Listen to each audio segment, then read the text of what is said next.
Gemini, hi! Welcome to MystiQueen PH. At ito ang inyong weekly reading for January 22 to 28, 2024. This is a general reading. Just take what resonates. Watch your Sun, Moon, Rising, Venus for other messages. And thank you sa lahat ng mga sumusuporta dito sa ating channel. Just a reminder, gamitin nyo lamang ang reading na to bilang gabay. And pa-follow, like na rin ang ating Facebook at TikTok.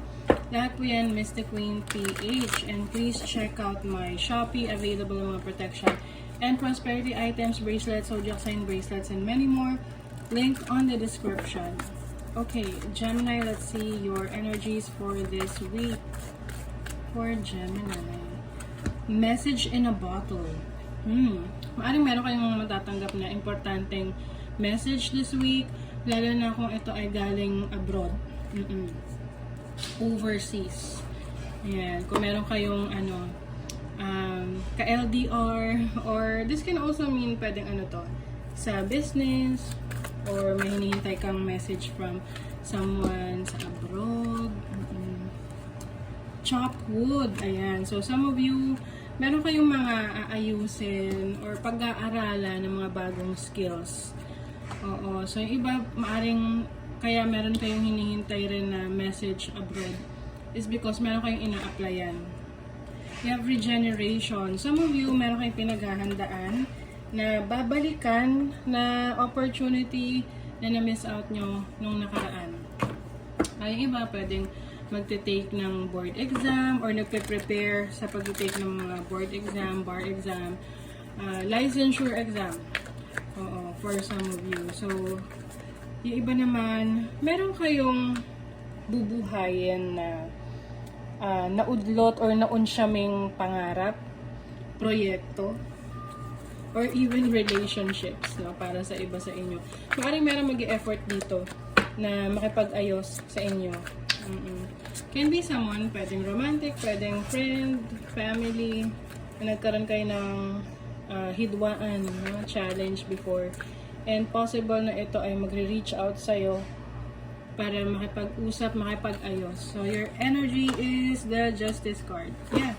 Meron kang nire-reassess about your situation. Some of you, merong major decision making na gagawin. Yung iba naman, binabalanse niyo yung oras at panahon nyo sa trabaho, sa career nyo, yung mga priorities ninyo. Oo. You have the Seven of Cups. A lot of opportunities opening up para sa inyo, but you're not sure which is the best for you, kaya siguro pag-iisipan yung maigi. You may be also asking for advice sa iba na tulungan ka sa mga decision making mo para mapili mo yung pinaka-best sa'yo. Pero at the end of the day, ikaw yung niyan eh. May makakaalam yun, alin yung makakabuti para sa'yo. So, your challenge is the world. O meron kang kailangan ng tapusin na situation or tapusin na trabaho, project. This can be a creative project na pinagpapaliban mo. Kaya nga siguro may regeneration dito is because ipagpapatuloy mo siya, no? Para masimulan mo ulit or ipagpatuloy mo ulit para finally makita mo na yung resulta nun. So, yan yung challenge sa inyo. Maaari rin meron kayong mga plano na gawin related sa mga talents and skills nyo na nagdadalawang isip kayo kung ipagpapatuloy nyo. Like, for example, meron kayong gustong pasuking negosyo na ang gagamitin nyo rito na produkto or service is related sa creativity mo. So, naisip mo, kaya ko ba yun? Magiging successful ba yun? So, isa yun sa challenge kung ano yung magiging decision mo dyan. What is your opportunity? You have the Moon and the King of Wands. Okay, so you will have an opportunity to finally realize your strength, no, yung lakas mo. Kasi with the King of Wands, you are someone na malakas yung loob, kaya lang, pag may mga pagkakataon na meron kang naririnig na hindi maganda galing sa iba, na-influensyahan ka kaagad.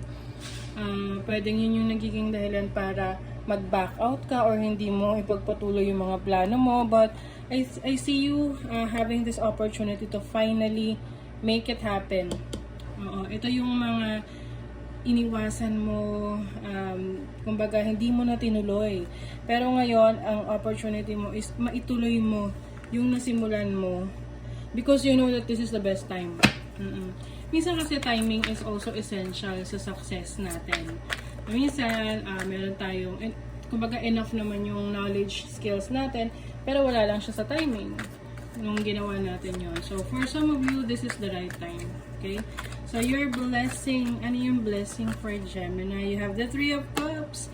So, definitely, there is a celebration.